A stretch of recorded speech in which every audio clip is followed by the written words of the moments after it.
You are now listening to Asking for a Friend with TalkDoc, sharing insights through real, honest, and practical ways to improve your communication and relationships. Featuring your hosts, Dr. Pamela Kreiser, Meredith Edwards-Nagel, and Teighlor Polindo. Okay, I think we should all start with a story. I'm going to go first. This is how I was educated about money. My mom used to go shopping at Nordstrom, but she didn't want to get busted for the purchase. So she would keep it in her trunk, and then she would later put it on, like the day she wanted to wear it. And then when my dad would say, "Hey, is that new?" she'd go, "This old thing?" And then he'd feel like maybe he didn't notice because he wasn't paying attention.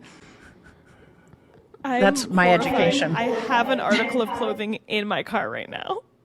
I'm taking notes. I love this. So that was what my mom, and she said it technically, she's had it for a few weeks because she kept it in her trunk, so then it's not new. And I was like, that's also... Do you hide it? A shirt. No, I don't hide things. I just have been feeling bad about it for some reason. I have a shirt in my car right now. I've had it in the car for like a week, and we're doing something this weekend, and I was like, I'll just wear it then. So there it is, folks. That's my story. So that was how I was taught about money. Oh my God. I mean, we were taught lots of other things, of course. Yeah. All right, who's next? Meredith, that is your story. I'm horrified. Like, I'm actually red in the face. I already wanted to say in the beginning of this, like, we talk about so many intimate things and like conversations and communication and relationship stuff in this podcast.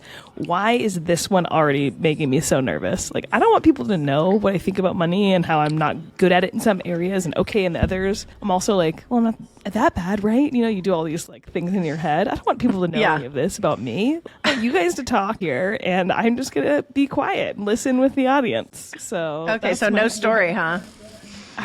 I need a minute, Teighlor, unless you have one. I dated this guy very briefly, and he was a very nice guy. However, money got totally in the way of our relationship. It's so silly to me. Okay, we're like fresh out of college, so no one's got a lot of money. But I worked at a restaurant, so I had cash tips. So it felt like a lot of money. And he was doing like an unpaid internship. So I would often pay for things, and it really bugged him. I don't care if someone wants to pay for me on a date. I'm not, we have to split it 50-50.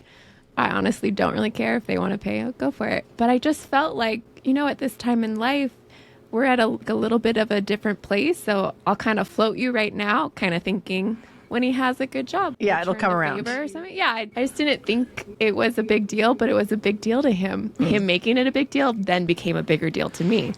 My God, I can't buy an In-N-Out burger for you. But I met my husband while with that guy. So so that. Okay, so my story, which I can't believe I didn't think of this right away. Teighlor named somebody I dated. You don't even refer to this. You don't even refer to this person by a name. And I think he's probably a good person, and I didn't date him long enough to know too much. So I pray he has no idea about this podcast. But literally, Teighlor nicknamed this guy I dated, named him $30. If we ever talk about someone I dated, she calls him $30. And this is why. Dr. K, do you even know this story? I remember this name. Long story short, I'm like 26 years old at the time, I want to say, and he's a easy like 34. And he calls me one night on my way to law school and is like, "Hey, how you doing? Like, I know you're in school. Like, I'm sorry to bother you with this." And we've been dating, Teighlor. It was like 3 weeks at the time, I think. I just want to know if I could borrow $30. And I was what?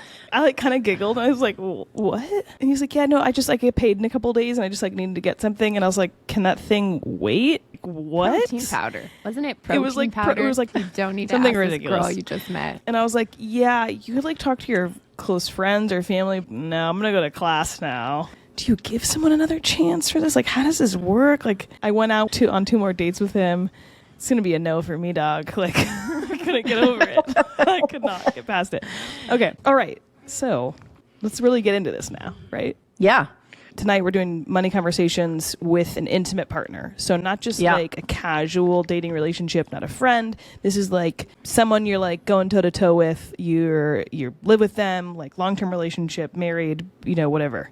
One thing we do on this podcast, right? We ask for a friend. And this was brought to our attention because I have a friend who has a solid relationship with a wonderful person. And basically, this person told me that they have this financial scale of expectation for what they believe someone should spend on them during the holidays. And there was a tension because the person that my friend is in a relationship with is like, hey, I'm not like that. Like, I thought I took you to a nice dinner. I didn't need to like also spend X amount of dollars on you.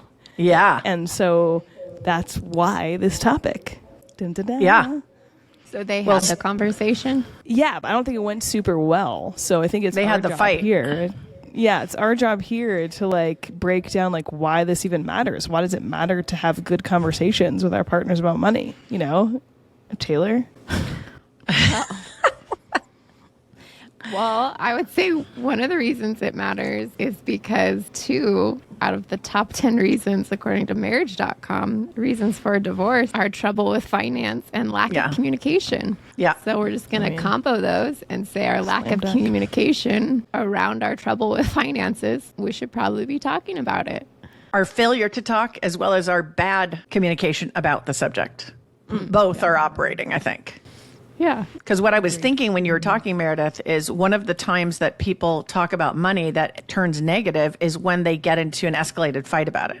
And then they decide to do it right then. We're going to just go through finances right then at the restaurant or at the birthday party or whatever.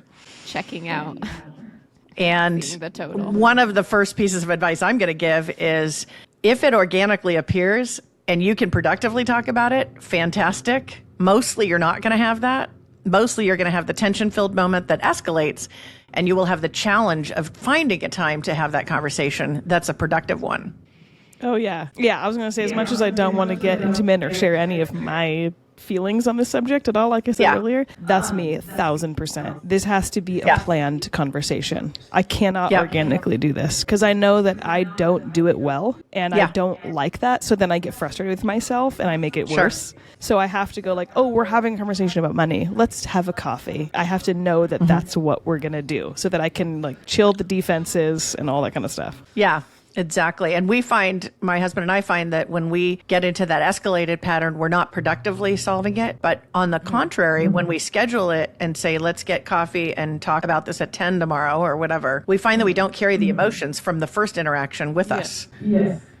So we're just way more stable. Don't you plan twice a year your finance talk? No, we talk about cars. The cars. Oh, okay. Yeah, The cars I love twice that. a year. Twice a year. But we don't even fight about cars anymore now that we have 2 times a year we talk about it. What would happen was car would break down, there would be a scarce resource, and we would have an argument about why we still have this car. And we wouldn't do anything proactive about it. So now it's all reactive, all escalating. And then we're in an argument about how long to keep a car. And I wanted to sell it. And now I'm going to use that against you because it's a $2,000 repair. And that stresses our finances. And I don't appreciate that. And you should have listened to me. And blah, blah, blah. Yeah. So for us, we just schedule it. And then now it's nothing. Well, December 1st is coming up. That's when we're scheduled to talk about it next. I love it. I love it. Before we dive even more in, though, Teighlor pointed out for us, as we were preparing for this, to refer to our Flags series, but specifically Red Flags, episode 80, if you haven't listened to it. Because if this isn't even a conversation that's allowed on the table at all, like maybe ding, ding, ding, something, light bulb moment, So check that out. I thought it was interesting doing some research on this. 49% of people don't discuss how they'll handle money before they get married. Wow. 41%, only 41% tell their partner how much their salary is. That's and crazy. Only 36% say how much debt they have. What? This is before marriage. Like, that seems crazy because I don't know if it's because we live in the state we live in. Yeah. No, where you're but going I to would take even on think half even of that more. debt. Yeah, if you're in a community property state, you better freaking tell this shit. Yeah, but I just thought that was kind of wild that people are not talking as transparently as I assumed you would be. Wow. Okay, like the first 3 months Tommy and I were dating, he said something jokingly about like credit, and I was like, yeah, like my credit's great, it's fine. And he was like, well, I like actually want to know what it is, and he showed me his on his phone, and I was like, what? I would never in my life had a man show me their credit score, and it was so good. I was like, ooh. I know. Like, Yeah. A high credit do well on score. this. Green flag in your life. Yeah. Well, that's awesome. So 3 months into your relationship, you talked about money. Heated. But you met when you were a little bit older, because when we got married, I was 23 and he was 25. We did talk about money before getting married, but I wouldn't say we were good at it or understood money like we do now. I mean, I owned a property before by myself. It was like, Right. Teighlor called me out when we were getting ready for this podcast. I'm going to just throw myself under the bus. Okay. Because she said that some of this research basically is telling us that people that are struggling with this are struggling with accountability. Well, that was my question. So a lot of the research we were looking at, the first thing that they ask is if you do joint or combined finances. Yes. And that's like a big question for people. Yes. And I wondered, there seems to be a huge push for separate finances. Most people I was seeing kind of lean that way. And I wondered, is it because they don't want accountability? Because they don't want someone seeing how much I spend on my haircut and my nails and my shoes and my coffee. It's the little things. They're like, oh, if it's a big purchase, of course we talk about it. I'm like, so what is it about these small purchases that you don't want them seeing every day? Research does say, though, that couples who join their finances are happier and have longer lasting relationships. So I thought it was kind of interesting. It's like perceived independence, and that's your last cling to that, maybe. Yeah, that's what I was kind of thinking, is this perceived independence. You want to keep some identity piece of yourself, and you're like, well, this is my money, and I work hard for it, and I understand that. But it was the people who shared their finances, they had a better way of, I guess, just combining and having like a joint mentality. And they tend to use words like us and we over time, they said, resulted in higher satisfaction. They were happier, long lasting couples. So when I was thinking about why we don't want to talk about money, I found a bunch of different reasons. What do you think are the reasons that people don't want to talk about money? We're not used to doing it. People don't want to admit that they don't have it. It's keeping up with the Joneses. Like, I don't have as much as X, and I don't want to talk about it. Or as much expertise in the topic. That's something that I have felt earlier in my life. And it wasn't because my husband made me feel bad. He just did know more. Yeah. And then you feel like you're not really at the table because maybe you don't have the expertise. But on the flip side of that, I've heard different people say, oh, I'm just bad at math, so I can't talk about money. And it's like, well, but money's still a thing. And we heard how impactful it can be in relationships. That used to be my out. That fails to work later in life. Yeah. Yeah. I can relate with that. There's a lot of things that I feel like Ralph is explaining to me, especially with investing. And God, if I have to have him explain drawdowns to me one more time, I cannot have that conversation. But it doesn't mean that you don't have something to offer, because he's told me some things he has, and I'll come up with good solutions to problems. So even though I don't feel like the expertise in our relationship on finances, I definitely think that you can always add something to the conversation. Yeah. Or have a different perspective. I think sometimes people don't want to talk about money because they don't want to feel restricted. Yeah. I don't want to talk about money because I'm a spender and maybe you're not a spender or you're a saver. I don't want to talk about it because then I'm going to maybe look bad or feel like you're trying to control me. Or, I mean, you can almost get into like a parent-child thing. Yeah, well, I could see if you're sitting down with someone and they're laying out like, oh, here's my savings, here's my budget, here's all this. And then you're like, oh, well, here's all my debt. That could be maybe embarrassing for you. When one party brings in debt, and that might put a strain, I think that can be a reason to struggle a little bit talking about money. But I think you can't really change the past. So there's not much you can do about the debt besides figure out how to pay it off going forward, which is the future. But I hear people say sometimes, I don't want to talk about it because it's debt. It's going to be here even if you don't talk about it. People say they'll avoid talking about money because they don't want to have a problem not addressed. That's a massive problem. Sounds like you're calling me out on my shit, and I don't want to hear it anymore. Feeling triggered? Very triggered. Okay, so can we get some solutions? Because I just feel super triggered. How do we do this better, people? Because I'm just sweating every time I have this conversation. Is that just me? It's just you, yeah. Thanks, love it. Really So I did a feel little super research in included. 3 areas. What to talk about, how to talk about it, and when to talk about it. All right. Okay. So the first question is, what do we talk about when we're talking about money? Our goals, I think. How much is there? How small the amounts are? I think goals. Yeah, like, goals. That definitely seems like a. Yeah. committed partner conversation. So Yeah. where are we going? Yeah. And how do we get there? That's my view of that conversation. I would actually argue that that starts with talking about the past. Because I think if you're getting into a long-term relationship with somebody, you would want to understand what was modeled before you, what your parents modeled, and how you think about money, and how that is influencing or not influencing who you are today as a money manager. Yeah. That financial history is a big thing. For example, let's say you grew up with a dad that said, you have to ask me for any big purchases over $500. They have to go through me, and grew up in a household where that was the case. So then you would maybe carry that expectation into your new relationship, but they might not have that expectation. So then they spend over $500 and you can't believe it because you would always clear that with your partner. You would never go off and do something crazy like that. And I think those historical roots need to be examined to see how they may or may not show up in the current and future relationship. What if you grew up in a household where the person says, well, I make the money, so I spend it? Or I make the money, I make the rules. Yeah. Like, if, there are couples like that, right? Who say, if I'm the only one working with getting a paycheck, if only one has the paycheck and they say they get to decide how it goes, how it's spent. But some people will say, then make the money, right? In a disagreement, or I make the money, I make the rules.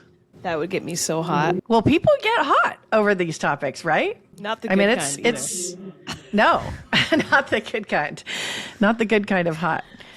In this conversation about what to talk about in money, I think talking about who makes more or who has more is not going to be very productive because it's just showing differences. One of the approaches, if they do separate finances, is just doing a percentage. We each put in 10% of our paycheck towards this, and we each put in 50% of our paycheck towards this, instead of I put in this much and you only put in this much. I like that. I think another thing to talk about is obviously expectations. That shocking statistic that you talked about, Teighlor, where this large percentage of people haven't talked about any of these matters prior to getting hitched. I am worried about that expectation category because you could get married and expect to go on a nice vacation or have fancy dinners or whatever. And I know we're going to get into this a little more in our next episode. You have to watch Love is Blind based on what you just said. Okay, sorry. Continue. Okay.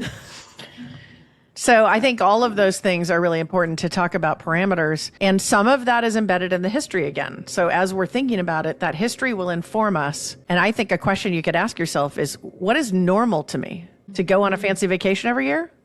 What's normal to me? To have 10% of my paycheck being saved?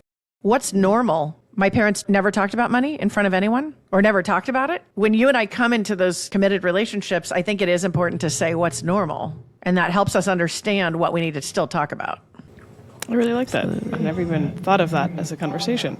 Yeah. My husband and I did not do premarital counseling after he had a pretty negative experience with it his first time. But we did this workbook, and there was a whole chapter, and they asked the most mundane, like what I thought were kind of silly questions. Yeah. But that's what it was. It was talking about every little thing. Well, who buys dinner when you go out? How often do you do this? The holidays? The holidays were huge. Yeah. How much money do you spend on each person? Do you buy a gift for all of your friends, your coworkers, your family?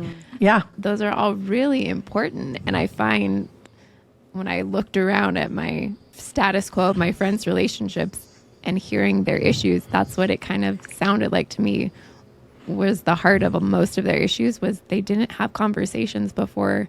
And they just had a ton of assumptions going in. Yeah. Well, I'll come home and you're going to have dinner ready, or I'm going to, I always drive, or this is, silly things that doesn't really matter. But if you didn't talk about it and you had an expectation, it's going to upset some people. Yeah, for sure. That's a good point. I think the final thing that I would say in terms of what to talk about is I think for any of you out there that maybe have a situation where you feel less educated or one of you feels less educated, I think a very constructive thing to talk about is just how finances work generally. So whether that's listening to a podcast together, maybe listening to this podcast will stimulate some conversation. Maybe watching a YouTube course on finance or reading a book together, or like you did that workbook together. And I think that's an interesting way to, instead of just say me versus you on the topic of money, let's get educated together. I like that. In all honesty, yeah, I think I admire a little more how my partner deals with money than how I do. Yeah. It would feel good to be like, hey, we're both learning something. If one of your goals is to buy a house, maybe start listening to some podcasts about how to finance that. Yeah. And start educating yourself. And that's something that I would say, as much as I think I understand numbers pretty well. I don't know that I understood finance so well with the background in liberal arts and communication studies and my husband's business, right? So automatically we didn't have the same information. And so I felt I played a lot of catch up in my 30s for sure. Okay, we've talked a little bit about what to talk about. The next thing is how to talk about it. And that's a really challenging thing to think about. So one of the things that I saw pretty consistently is to get rid of the word you and talk about I. So I language, talk about what you think and feel, but stop saying you. And I thought that was a pretty good one. What do you think are guidelines for how we should talk about it? I think I'm going to borrow Teighlor's brain and guess what she would say, which is avoid superlatives. Don't say always. Yeah, that's really good. Always X. You always do this. You never this. I mean, there's you in there too, but always and never. I'm going to go with Teighlor would pick that, and I would with her. Yeah, I like that. So avoid the blame. Avoid the superlatives. Don't use money to manipulate the other party. So that's something that the person who makes more money might do. They might say, if you want to be the decision maker, you make the money. And that's, a negative. Red flag. Yeah. Red flag for sure. I'd say, ew, David to that. Okay, and this one's going to be challenging after we talked of what the price is of something on Amazon in a previous episode. But the other thing that is a guideline is don't lie. Yeah. Now, I'm not... episode did I confess my sins on that you just took? Anyway. I don't know, but I think we lie. I think we equivocate. I think we embellish. I think we minimize. Equivocate. Define equivocate. No, I can't do that word. Equivocate is where I say something so that there's multiple possible meanings for it. And I might equivocate rather than go specific, give you a specific so that I know you might think another thing that's different from the truth. That's where I might use equivocation. So just creating confusion basically over the conversation. Not confusion. You're just, there's multiple ways to interpret what you just said, but you're not going to clarify what happened. You're going to leave it vague enough so that there's multiple possible meanings that could be attached to that thing. Maybe we'll do an episode on equivocation. It's a fun topic. We've talked about a number of things to not do. Don't lie, don't equivocate, don't minimize or embellish. Just be transparent and really talk about what you need to talk about. The other thing that I've heard a couple different suggestions, one is to communicate regularly on this topic. And I don't know if that's a scheduled thing, but once a month doing a check-in maybe, or something like that. And I think that would take the pressure off of feeling like it all has to be talked about right now because it's the one time we're talking about money for the year. And I don't think that's a realistic way to manage this category. This is a really helpful tool for me. I'm taking this one to the bank. But you could also have the monthly talk and say, I feel really good about what's going on. Just getting the habit of doing it. Like for me, the person that needs this scheduled, even if it's light, I just still want it scheduled. I don't want to be surprised by the conversation. To know that it's on the calendar, if it's one or two times a month, that's 12 to 24 times a year. By the end of, I feel like the first 6 months or year of doing that, I feel like I could become so much more relaxed. Yeah. Because it's something I've done so many times. It's hard to armor up that many times because we armor up when we get into that fight about the money and it's like, I'm not, you, and we're going to have this 48 times. I don't think I want to armor up all those times, right? I like that though. It's disarming me just knowing it's going to happen that much. Right. So, right. I like that. So let's talk about the last one, when to talk about it. I think people try to talk about it when it appears, when it's in its escalation cycle. So the money gets brought up, there's a big credit card bill that comes home, there's a big expense, there's a disagreement about, you should have told me about this thing, whatever causes us into this fight about money. And I think the mistake that people make is they try to handle it there. Fair.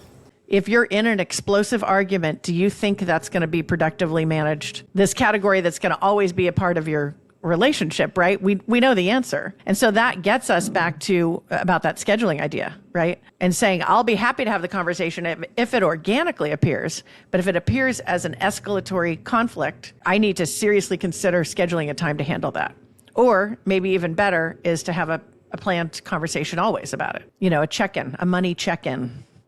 Yeah. The big thing that relates back to this is sometimes big things happen, like layoffs or pregnancies or car accidents. Big things happen that have big finances attached to them. And I think it would be a mistake to get into a giant conflict when those big things happen. You already had the car accident, and that's a stressful thing. And then now we're going to argue about money on top. So don't compound money with other conversations. Like, this is, if you can't do it in a healthy way, make this a separate thing. I think so. I feel like that's fair. Because I think it's better to say, are you okay? Like, we can deal with the money part. It doesn't have to be this second. But are you okay? Not, this car crash is going to cost us 10 grand. What the hell? We'll figure it out. Let's talk about it tomorrow or whenever the time is. But it's not the time to talk about it at the hospital. Not the right place and time. That's a perfect example, though, of like family of origin. Like, it totally affects this conversation in so many levels, positive and negative. And it's hard when, I don't know, those family of origin things are so conflicting with your partner. Yeah. It's like you got to create a new thing. Yeah. But the idea that you'd talk openly about it and even talk about how we talk about money is sort of another conversation. So you could make some observations and say, I've noticed that when we talk about money, we argue. And I don't think that's helping us. Is there a way we can start talking about money that won't be like that? And starting to talk about what would be a setting that would work a little better. But my comment is, I don't think it works in that crisis moment. And maybe it comes down to, we're going to have money stress. That's going to happen. So it goes back to that thing we've talked about on this podcast, which is proactive stress versus reactive stress. I love that. So I know having a regular conversation with you about money might be stressful, but that stress is going to be better than the reactive stress when we haven't talked about it. And now we are in a crisis or have a problem. And now we have to talk about it here. And it might have a lot of blame in it. Okay, Tommy. You sound exactly like my husband right now. I love it. That's awesome. That's so good. I love it. It seems like less stress, even though it is stressful to have that conversation. Yeah. It's less stressful than the bigger conversation when your emotions are heightened and now you feel like I have nothing. Yes. That's the rare conflict avoidance in me on this subject is if you don't talk about the bear isn't there, The head in But the I think sand. that's the beauty of what you were saying about how to do this is a solution is like sometimes if you're exposed to something so much, you get used to it, right? It's like if you're scared of this money topic or it feels too big, but you learn something together, you have it, a scheduled thing often, like it becomes less daunting because you do it more. So maybe the first few times it's super awkward. I already know I'm going to try this. The first few times it's going to be real bad. I'm with you in it being real bad if you're there too. But I think we just do it a lot and then it gets better. Yeah. And I think saying to your partner, I want us to be better, or maybe even being vulnerable about it and saying, I struggle with this topic with you. And I want us to have regular conversations so this becomes normal. And this will be our new normal that we craft in our connection with each other. Well, I guess the bow that we're putting on this episode is we started by saying you're informed and trained by your history, but you write the rest of the chapters. And that's true about money. You write the rest of this story. And you don't have to just repeat the patterns of your parents, and you don't have to go on uneducated because you just don't like the topic. You can write the rest of the story. Once again, thank you for joining us today. Please remember to rate, share, and subscribe to our podcast. And thank you for listening to Asking for a Friend. Let us know what you thought of the episode. Our email is hello@afafpodcast.com. This show is for educational purposes only and is copyrighted. Written permission must be granted before syndication or rebroadcasting. Thanks for listening to Asking for a Friend with TalkDoc.